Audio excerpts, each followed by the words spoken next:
Ni mgumu mchezo wa away dhidi ya JS Kabylie, na ugumu wa mchezo umeongezwa na matokeo ambayo wameyapata JS Kabylie kwenye mchezo wa kwanza baada ya kufungwa goli 4 na Al Ahly. Bila shaka watakuja na nguvu kubwa kwenye mchezo wao nyumbani waweze kupata matokeo mazuri kwenye kundi. Hiyo dhamira yao ya nguvu kubwa kushinda ndio dhamira ya Young Africans vile vile. Jambo la kuhakikishia mashabiki wanachama wa klabu yetu, tunakwenda kupambana. Kundi ni gumu, tunakwenda kupambana.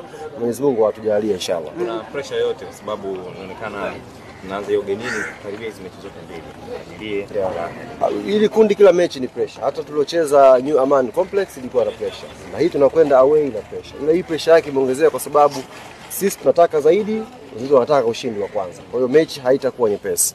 Tunakwenda kutoa hali ya hewa.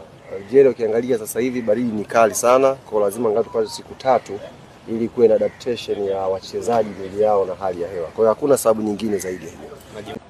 Sisi tunajivunia baada ya kwenda robo finali. Hatuwezi kujivunia ushindi mmoja. Jasusi ana lolote jasusi mpaka sasa hivi? Anaendelea kushusha vitu. Tuwe na subira.